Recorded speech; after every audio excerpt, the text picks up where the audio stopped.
በመካከለኛው ምስራቅ የተቀሰቀሰው ጦርነት 4 ሳምንቱን ሲይዝ የትራምፕ አስተዳደር የሰጠውን የ48 ሰዓታት የጊዜ ገደብ ማብቂያ እየተቃረበ ይገኛል። ይህንንና ከዚህ ጋር የተገናኙ መረጃዎችን ይዘናል። ኢራን የ10 ሚሊዮን ኖት ማሳተሟ ተሰምቷል። ይህ አዲሱ የገንዘብ ኖት የኢኮኖሚው ማዳን ወይስ የውድቀት አውራጅ? በዝርዝር እንዳሰዋለን። የፕሪቶሪያው ስምምነት 100% ፈርሷል ሲሉ ህወሓት በቃል አቀባይ በኩል አሳውቋል። ህወሓት የፌዴራል መንግስት ዳግም ዘር ማጥፋት አውጆብኛል በማለት መክት ላለው ጦርነት እየተዘጋጀ መሆኑን እየገለጸ ነው።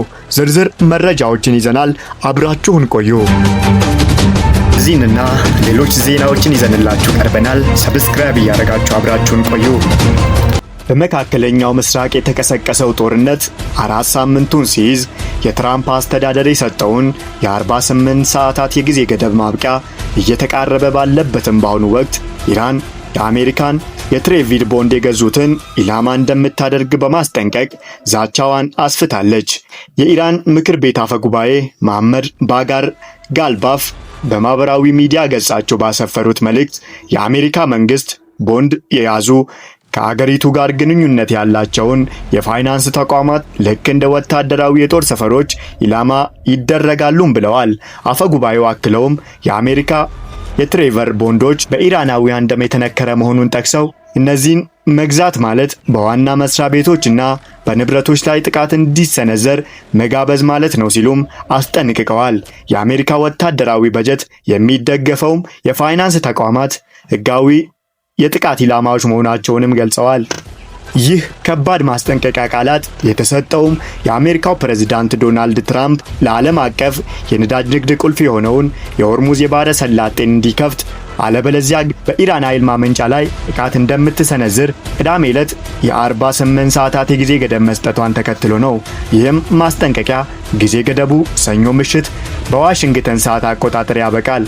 የእስራኤል ጠቅላይ ሚኒስትር ቤንያሚን ኔታንያሁ የአሜሪካን እርምጃ እንደሚደግፍ ቃል በመግባት የሚወሰደውን ማንኛውንም እርምጃ በጋራና በከፍተኛ መተማመን ላይ የተመሰረተ እንደሚሆን አረጋግጠዋል። ትናንት እሁድ በደቡባዊቷ አራድ ከተማ የኢራን የሚሳኤል ያረፈበት ስፍራ በጎበኙበት ወቅትም ኔታንያሁ የአውሮፓ ሀገራትን ጨምሮ የዓለም መሪዎች ጦርነቱን እንዲቀላቀሉ ጥሪ አቅርበዋል። ኢራን እስከ አውሮፓ ዘልቆ የመግባት አቅም እንዳላትና ሁሉም ሀገራት በኢላማ ውስጥ እየገባች መሆኗን አስጠንቅቀዋል።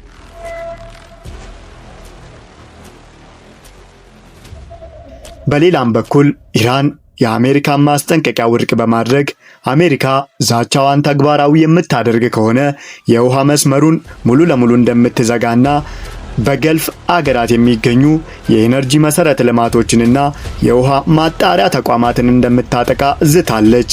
ጋሊባፍ እንደተናገሩት በኢራን የኃይል ማመንጫዎች ላይ የሚሰነዘሩ ማንኛውም የአሜሪካ ወይም የእስራኤል ጥቃት በመላው ቀጠናው የሚገኙ የኤነርጂና የነዳጅ ተቋማት ላይ ወዲያውኑ የአጸፋ ጥቃት እንዲከፈት የሚያደርግና የማይቀለበስ ጉዳት የሚያስከትል ይሆናል። ይህ በእንዲህ እንዳለ የጦርነቱ ግጭት በሳምንቱ መጨረሻ ይበልጥ ተባብሶ የቀጠለ ሲሆን እስራኤል ከፍተኛ የሚሳኤል ጥቃት እያስተናገደች መሆኗንና በኢየሩሳሌም እንዲሁም በመካከለኛው እስራኤል የሚገኙ ነዋሪዎች ወደ መጠለያ እንዲገቡ ማስጠንቀቂያዎች ተሰጥተዋል። አልጀዚራ እንደዘገበው ከሆነ ቢያንስ 8 የሚሆኑ በተለይም በመካከለኛው እስራኤል የሚገኙ አካባቢዎች በሚሳኤል ስብርባሪዎች ወይም ፈንጂዎች ተመተዋል። ዛሬ ሰኞ ማለዳ ላይ የእስራኤል ጦር በቴህራን በሚገኙ የኢራን መሰረተ ልማቶች ላይ በሰፊ የአየር ድብደባ መጀመሩን ያስታወቀ ሲሆን በዋና ከተማዋ በተለያዩ ክፍሎች ፍንዳታዎች መሰማታቸው ተዘግቧል። በተመሳሳይ ኢራን ወደ እስራኤል እንዲሁም የአሜሪካ ወታደራዊ ኃይል ወደሚገኝበት የገልፍ ሀገራት ሚሳኤሎችንና ድሮኖችን መተኮሷን ቀጥላለች።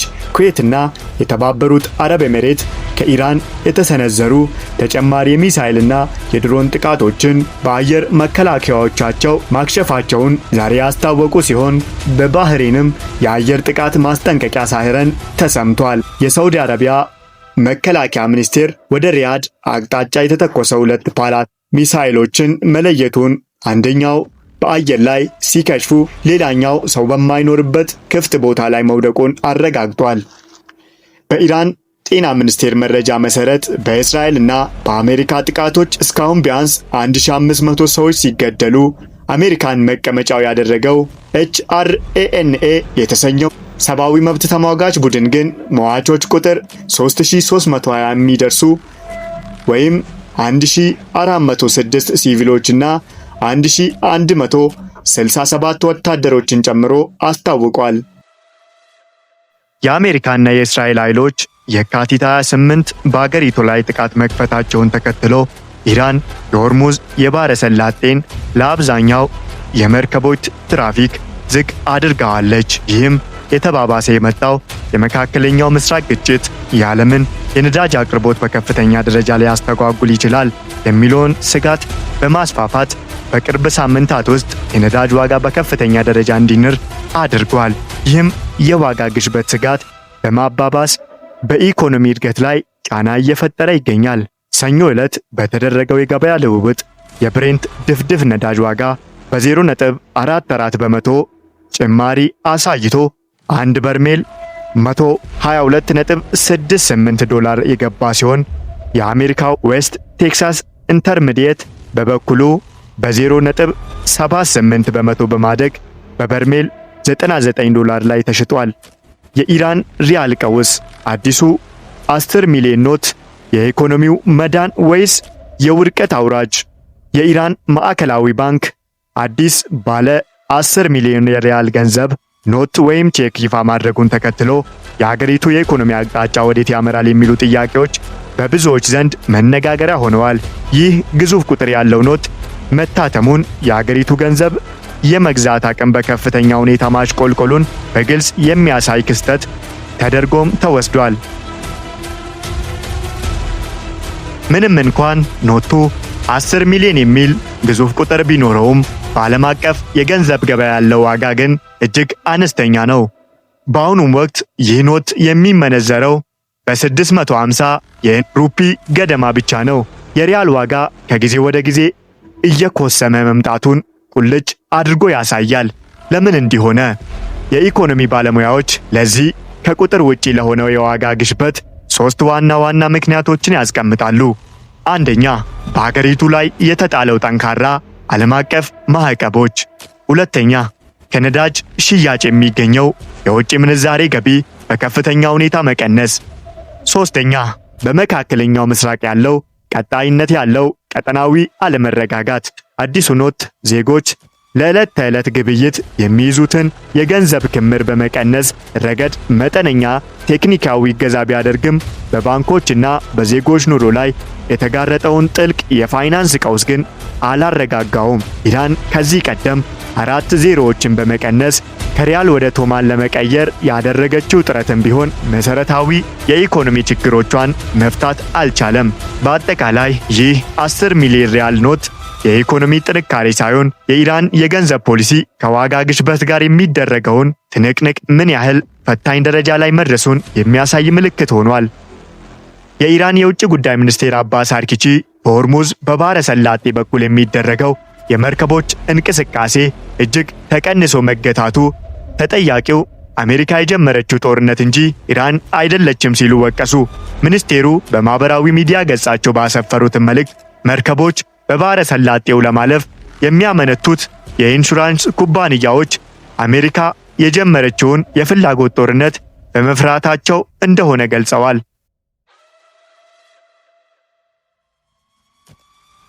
ፕሬዝዳንት ዶናልድ ትራምፕ እስከ ሰኞ ድረስ የሆርሙዝ ባሕረ ሰላጤ ሙሉ በሙሉ ክፍት ካልሆነ የኢራንን የኃይል ማመንጫ መሠረተ ልማቶችን አወድማለሁ በማለት ለሰነዘሩት ጠንከር ያለ ማስጠንቀቂያ ምላሽ ለመስጠት ነው። ሚኒስቴሩ ሲቀጥሉም ማንኛውም የኢንሹራንስ ሰጪ ኩባንያ የሆነ ማንኛውም ኢራናዊ በዛቻ አይንበረከክም፣ ይልቁንም አክብሮትን ይሞክሩ ሲሉ ለአሜሪካው አስተዳደር ጥሪ አቅርበዋል።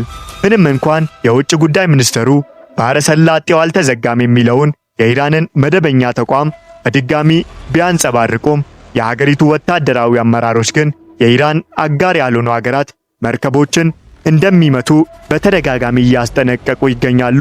ይህ በሚኒስቴሩ ዲፕሎማሲያዊ ንግግር እና በጦር ኃይሎች የዛቻ ድምፅ መካከል ያለውን ልዩነት፣ በቀጠናው ያለውን ውጥረት ይበልጥ ውስብስብ አድርጎታል።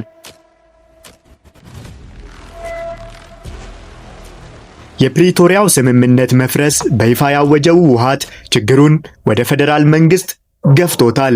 ህወሓት የፕሪቶሪያው ስምምነት ሙሉ በሙሉ ፈርሷል ያለው ከፌዴራል መንግስት ጋር የገባበት ውጥረት ባየለበትም ወቅት ነው። የሰሞኑ ደም አፋሳሽ የ2 ዓመት ጦርነት የቆመበት የህወሓትና የፌዴራል መንግስት የፕሪቶሪያው የግጭት ማቆም ስምምነት ከ3 ዓመት በኋላ አደጋ ላይ ወድቋል። በአንድ ወር ውስጥ ትጥቅ ለመፍታት የተስማማው ህወሓት ይበልጥ ተደራጅቶ ዳግም ወደ ግጭት ለመመለስ ዝግጅት እያደረገ መሆኑንም እየገለጸ ነው። በፌዴራል መንግስት በኩልም የህወሓትን የጦርነት ዝግጅት በይፋ በመግለጽ በትግራይ አዋሳኝ አካባቢዎች ሰራዊት ማሰማራቱን ይናገራል።